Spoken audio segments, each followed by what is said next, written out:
Alright, Outlaw Radio Live fans, we are live on the air with West Coast legend you already know, SnakePuppy of the LA Dream Team. How you doing this evening?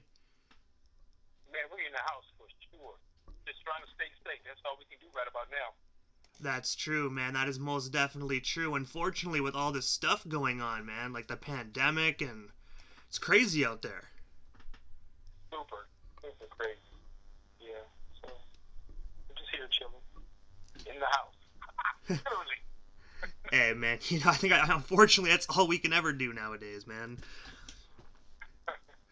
But I have to ask you, man, this is probably going to take you way, way, way back, but I have to ask you, what made you decide to get into the music industry from the start? Oh, no, that's easy. When I was going to North Hollywood High School, actually Monroe High School, that was during the busing period, when, you from the hood or whatnot, and they had the busing program, so I was bused to Monroe High School, but guess who else was bused to Monroe High School? We didn't even know each other, but we rode the same bus. It was the Egyptian Lover. So it was him and I riding the bus and just talking and hanging out, and we all loved music. And based on him, so serious with this music thing, he got involved with these pause button mixes, and we would be in his backyard, and we were just, when the Sugar Hill game came out, of course, we decided that we don't rap too. So I think, of course, Sugar Hill game is always going to be the roots for my situation and his as well. So yeah, that's how it started, like that. And that's pretty crazy, you actually got to write, you actually were in high school with, Egyptian Lover, man. He is still going strong after all these years as well. Oh yeah, we talk all the time too. Yeah, he's doing even better now because he got that overseas thing happening, which I'm sure, he's feeling kind of bad right now because there are no tour dates overseas at this present time, so he's just at home too, but yeah.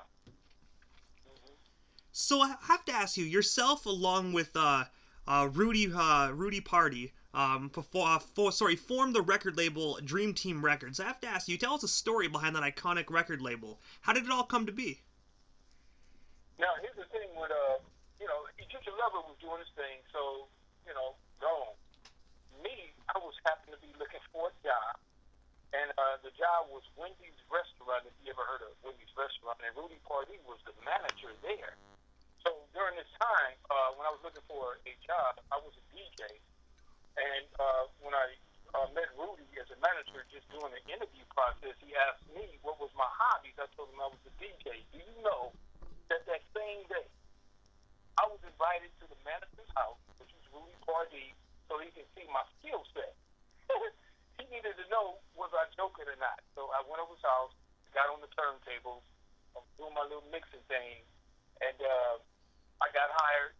And naturally, he wanted to take me with him so we can both be DJs doing certain gigs or whatnot. He would be the MC, and I was actually doing the DJ thing. And then one day, while I was at Wendy's, 4 or 5, this was like, I was there for 6 months, and Rudy said, man, let's make a record. I'm like, what?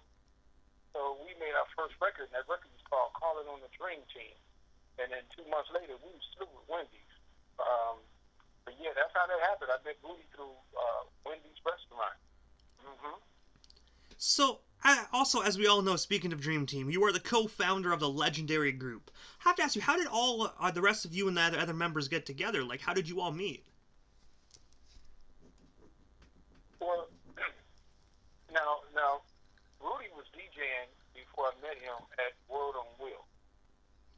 One of the members, his name was Bert Lopez, and Bert Lopez was the DJ at World on Wheels. So when we came to when we came to LA Dream Team, then of course we took Bert with us.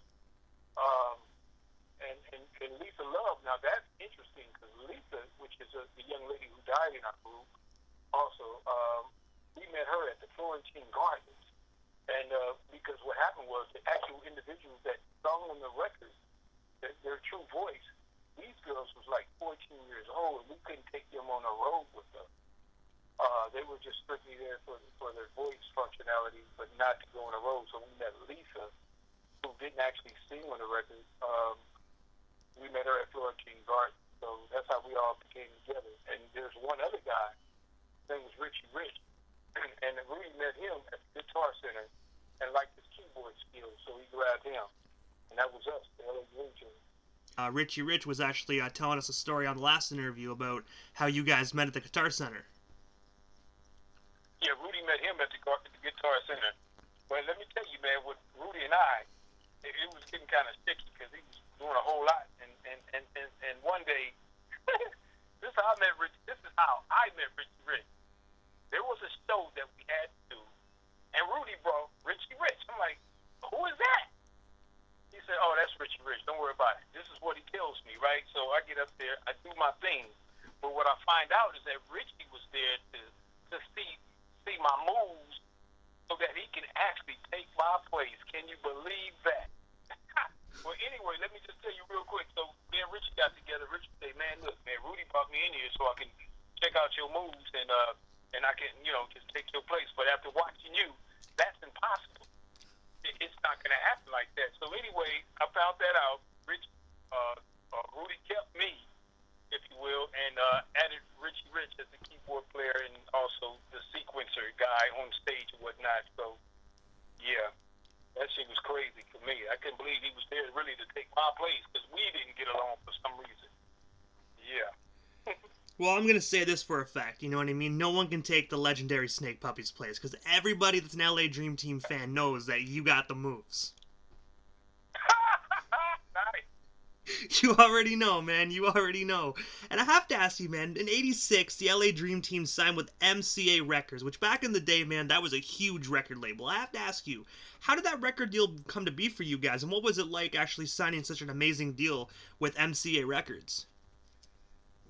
Well, I believe that we were the first rappers to actually sign with a major record company.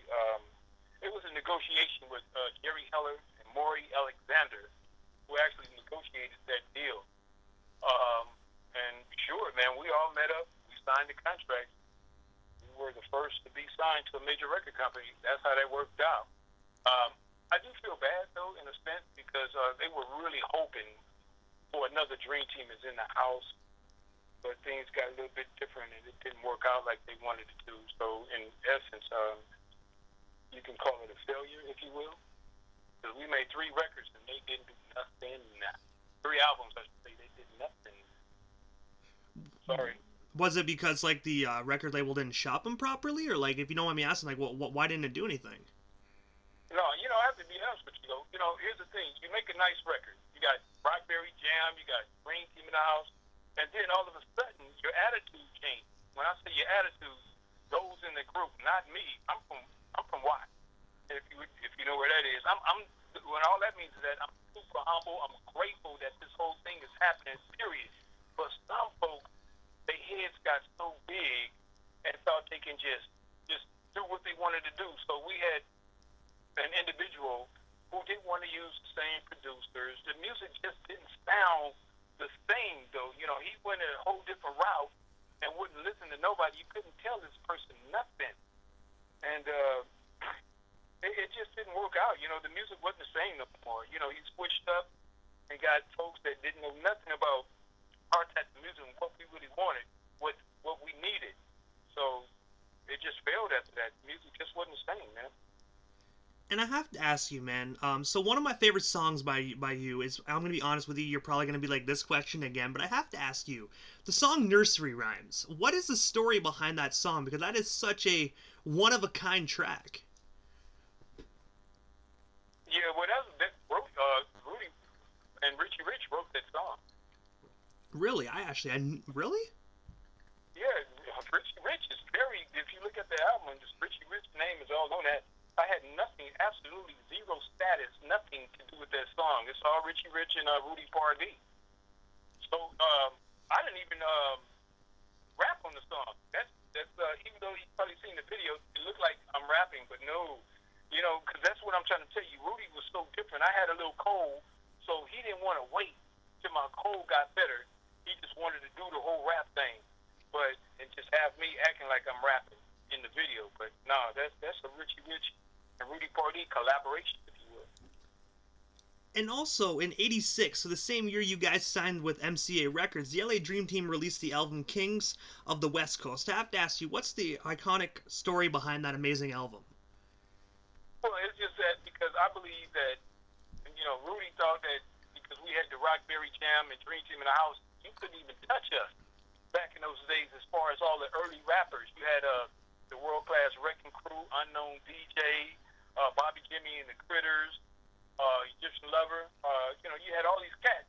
But when we came out with that right there, we from the West Coast, and then to be signed with MCA, we were the kings of the West Coast. You couldn't tell us nothing, at least in his mind. I was never thinking like that, but that's how that came up.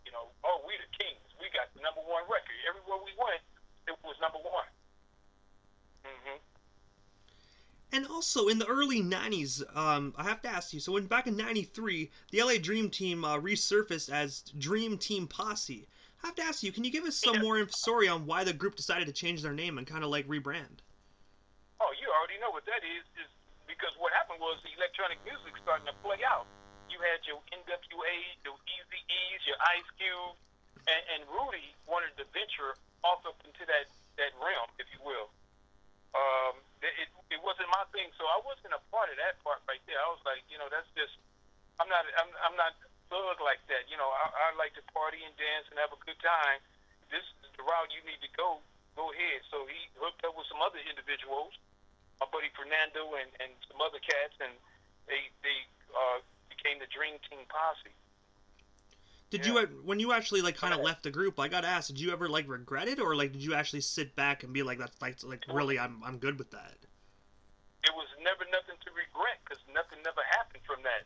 The good times were 1985, 86, 87 for the most part. Everything after that was a flop, if you ask me. Nothing did anything after that. Rudy got good when he got JJ Fad on the label for a minute before Dre and them took them, if you will. But that's just all him. I'm happy. I was very happy where I was. I didn't regret anything. I had a great time with my experience with the LA Dream Team. And I have to ask you, SnakePuppy, when you said you were actually managed by Jerry Heller, I have to ask you, how did you guys and Jerry Heller meet? Yeah, that's another thing. Rudy Pardee met him some kind of way. You remember when I was trying to tell you that Rudy became like a different person?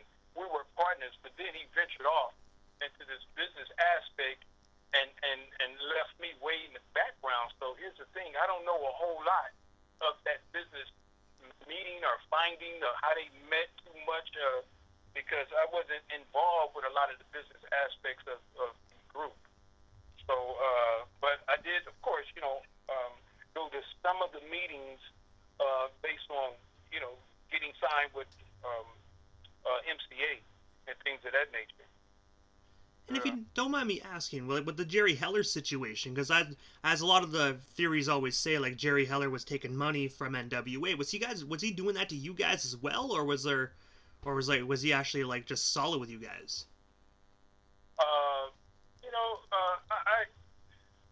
Like I said, the business was with Rudy Pardee and those guys right there. So if anybody was getting cheated out of anything throughout the whole process, it was me.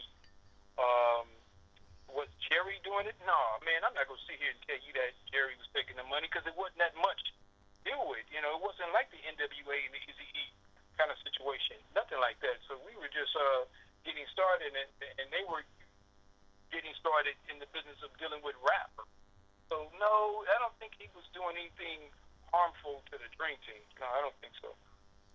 And also, this is jumping ahead quite a few years here, but 2 years ago, May 2018, the LA Dream Team, performed at the Freestyle and Old School Music Festival, along with numerous other artists. I have to ask you, what was it like actually being back with the old crew and performing, and who else all was at that festival? Oh, man, I can't tell you exactly who was all at the festival. As a matter of fact, you had, I think it was Vanilla Ice, Bass Band, Digital Underground, Nice and Wild, the world-class Wrecking Crew, Timmy T, Nasera, Desires, Norez. There was a whole bunch of, even Warren Key was there with his barbecue pit, but yeah, it was nice. And I gotta say, that sounds like an amazing concert from the 80s and 90s, man. Most definitely a throwback for all you guys. Oh, it was great, trust me. And the guy that I'm rapping with now when I do the old school shows, his name is General Jeff. And Jeff goes back in the days as well. He was with Jimmy and the Critters, and a few other cats out there too. Rodney O and Joe Cooley. We did a lot of stuff. So when we got together, man, it was the most perfect fit that you can imagine. So we got up there and just rocked the house. No problem. And I have to ask you, June 25th of 2019, the New York Times Magazine listed LA Dream Team among with hundreds of other artists whose material was actually destroyed in the 2008 Universal fire. I have to ask you, what's the story behind that? And if you don't mind me asking, like, do you know what projects happened to get lost during that terrible event? You know what's interesting? How come I don't know anything about that? Really? I don't know nothing about art material getting lost in the fire in Universal. I don't know nothing about that. I didn't read that because, see, the thing is, man, I'm just so far away from that whole get down. I didn't even reestablish myself with this Dream Team thing. I think it was 2018 when we did that. We did a show out here when I first got with Jeff, and that's when we resurfaced. So I haven't been involved. I don't know nothing at all. So if you like me to after the interview, I can send you I can just DM you the link if you like me to. Yeah, let me read about that because that's interesting to know. The heck? Oh, so right after this interview, I'll make sure I get that link over to you. But also, aside from your music, SnakePuppy, I have to ask you this. I saw a post on your Facebook that you were doing photography. What made you decide to get into photography? And also, what are your services and how do people contact you so they can get like some photography done by the legendary SnakePuppy? It's just a hobby. First of all, it was a hobby. I got me a very nice camera. It's the Nikon D850. You know about that guy right there. And, parties, weddings, and things like that. But as I was doing it, I realized that it's a lot of work. It's more work than what it's worth. Because you out there in the field, you taking these pictures, and then you come home and you have to edit all of these doggone pictures. So it's something that I tried, but for me, I'm good. I'm not doing no more weddings.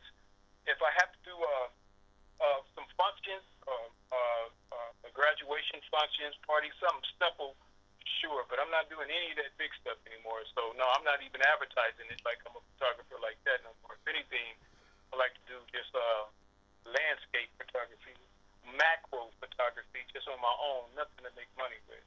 I work for a company called Herbalife, and I'm good. I've been there for 23 years as a IT technician, and I'm happy with that. It could have been worse, so I'm good. But at the same time, though, I can tell you this. For some reason, I'm getting back involved with making beats. I'm using Ableton. I got the Novation keypad, and I'm trying to make things happen because you never know. That's where I'm at with it. And I have to ask you, when you brought that up, what can our listeners expect? Because I know a lot of individuals were really psyched out for this interview, so I know they're going to kill me if I don't ask this. But what direction are you going with these beats and whatnot? Do you think it's just something that you're gonna keep with it, or is it just something just trying to get your passion back? You know what? First of all, you got to get your passion back. And I haven't been involved in a long time, so I went on and bought Ableton. I purchased Ableton. I sure did, the full suite. Got this Novation pad, and I've been fooling around, but because I'm listening out there, and I'm saying, man, I don't feel a whole lot of stuff no more. And do I want to rap again? I don't think so. I don't know. I just want to create these beats, and maybe somebody can get on them. Perhaps maybe a nice singer or a rapper or something, and just see what happens, because you just never know. Right now, it's a passion. Do it. So I have to ask you, SnakePuppy, other than your photography and the making beats and whatnot, what is next for the legendary SnakePuppy of the LA Dream Team? What is next? That is a hell of a question. What is next? Remember we were talking about, I love my job. I work for an incredible company. The company called Herbalife. Like I said, we have to see what happens with this music, because you just never know with that. There's nothing else. I just got my family. We hang out. do the cancer thing, and just a regular person at this present time. So I'm 57 years old. What else is there really to do in my age? I really don't know. I'm involved with cryptocurrency, like bitcoins and all that kind of stuff. I like to look at that, check that out, invest a little bit in that, and see. But other than that, I'm just a homebody. Just working at 9 to 5 and coming home to the wife. Hey, man, you know what? Happy wife, happy life. And you know what? That's the same life I live, man. So there's no shame in that, man. And honestly, you've done it so much in the music industry. In my eyes, you are a hip hop pioneer of the West Coast, man. So you most definitely deserve to kick your feet up, man, and relax. Yeah. But we gonna see what this music gonna do, because you never know. Yeah, I like to tell you something. If something happens, and I got something tight over here, is it possible that I can send you something to just check out? Oh yeah, most definitely. And honestly, I'm gonna be real with you. If you send it, I'm gonna spin it. So you know what I mean. If you want to play it on the air, send her over to me. I'll make sure I put it right in rotation. So about every 8 to 9 hours, the legendary SnakePuppy will be in rotation on Outlaw Radio. I like that, man. You sound good with me. Hey, so I gotta ask you, SnakePuppy. This is the time in the interview that I give a chance for the individual that comes on the platform. Just a chance to give shoutouts to whomever they want to give shoutouts to, and also your social media handles. That way our listeners can shoot you a follow if they're not already doing so. Well, I'm SnakePuppy1 on Instagram. And on Facebook, it's just Christopher Wilson, which is crazy. I know it's just my full name. But SnakePuppy1 on Instagram is where you can find me. And to give shout-outs, man, I'd like to give a shout-out to my wife, Andrea, for sure. That's my rock. She keeps everything in sync. My partner, Diggy Dave, and that's a cat who I've been dealing with this music thing. Who is Diggy Dave? Oh, he's the Egyptian lover brother, no doubt. I want to give a shout-out to my partner, General Jeff. He's in the building. And for the most part, Chuck, man, that's it.